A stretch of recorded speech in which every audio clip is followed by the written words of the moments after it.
dream, they took me to the light. A beautiful lie. Hello guys, this is Fix Universe and welcome to my channel. Today I'm going to do the review for the Ultimate Edition of the Batman v Superman Dawn of Justice movie. And for this movie I feel that for the extra 30 minutes that we got, that some of the scenes that were more fleshed out. And I'm very glad for that, because there were some scenes in the theatrical cut that I didn't understand until I watched this movie. I'm gonna start off with the things I like, because there are things to like in this movie. There were some things that were very well done. Despite some of the setbacks in this movie, there are some scenes that were very solid. And I'm going to start with the Batman origin scene. When the movie begins, we see Batman's origin and it's perfectly played out. It's like a comic book panel of what transpired when Bruce lost his parents, and the score that accompanies that scene is perfect too. And the actors, Jeffrey Dean Morgan and Maggie from The Walking Dead, they are perfect as characters who play Martha and Thomas Wayne, Bruce Wayne's parents. And also, after watching these scenes, I realized that Zack Snyder is very good at replicating what happens in comic book panels in his movies. When you watch the Watchmen movie that came out in 2009, when the Ultimate Edition, when you compare with the panels of the original comic book, they are perfectly aligned, scene for scene. And I feel that is one of Zack Snyder's greatest strengths. And I hope I'll keep seeing that in his future projects. I also loved Batman's quote when the dream is ending of his origin, where he says, "In the dream, they took me to the light." A beautiful lie, because we know since Bruce lost his parents, he has not been the same. His life turned dark and he left Gotham, joined the League of Shadows, and became the Batman later, trying to wear with crime for the rest of his life. He made a promise that night, and that statement captures what happened later, although it's not explained. If you're a comic book reader, you know what happened afterwards. And I also loved how fleshed out the desert scene was in this Ultimate Edition. In the theatrical cut, the desert scene was very confusing. I didn't understand how Superman was set up because they cut out some scenes. But in this movie, the desert scene was fully fleshed out. And you see the mercenaries, they shoot down the rebels, then they burn their bodies to show like Superman burned them. And then I also liked some of the Desert Warlord's quotes when he was talking to Lois Lane. And like the quote where he says, "Men of power obey neither policy nor principle." I felt that that was like a direct jab to what Lex Luthor was going to do in this movie. Lex Luthor manipulated Clark Kent, he manipulated Bruce Wayne, he manipulated the senators in the Congress, he manipulated the guy in the wheelchair, he manipulated almost everyone. And that is a very big part of his character. Even in the comics, he's very big in controlling other people and organizations, and that was very well done. I also loved seeing Lois playing her role as a great reporter. It's a big part of who she is, and she didn't feel overshadowed by the other characters in this movie. She felt like herself, and I'm also glad for that. I also like some of the small things that were in this movie. Sometimes small things makes books and movies more real, such as the fact that those two cops were seen a Gotham football match, and Gotham was a very shitty team. It was very funny playing on how cities work, how you find that some cities hate each other because of sports, and it's one of the things that happen, especially in America. I also loved the senator from Kentucky. She felt like a real life politician with whatever she spoke about. And I loved how she spoke to Lex Luthor about the Grandma speech tea, which came to play a role later on during the Senate hearing. And I also loved seeing the impact Superman has had to this world when he first appeared.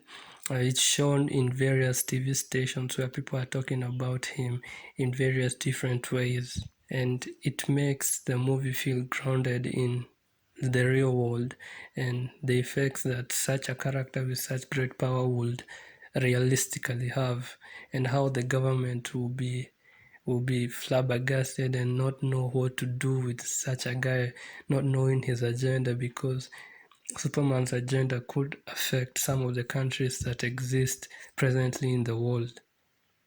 I also loved the focus on the Bruce Wayne character in this movie. We see him playing the detective role. Batman in the comics is known as the world's greatest detective, and it was good to see part of that in this movie. I also loved seeing Clark Kent working as a reporter. It's easy to make a Superman movie without him acting on that role, but it's an integral part of him, and I loved that they included it.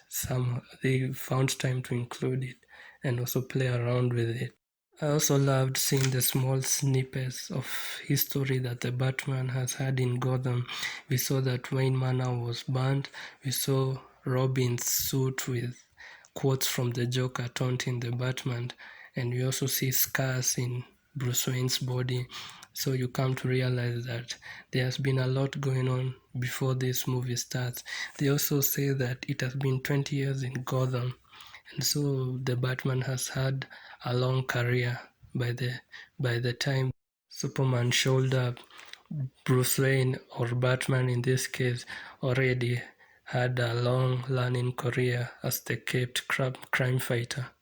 And I also loved seeing the impact that the Batman has had on the normal people, especially in the scene where Clark Kent goes to find that woman and he talks to that black man who says that the Batman is angry and is hunting.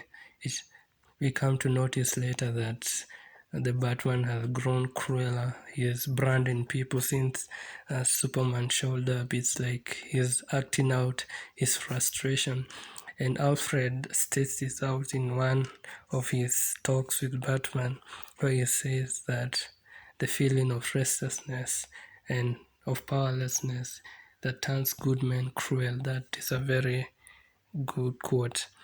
I also loved Jeremy Irons' role, which he played Alfred perfectly.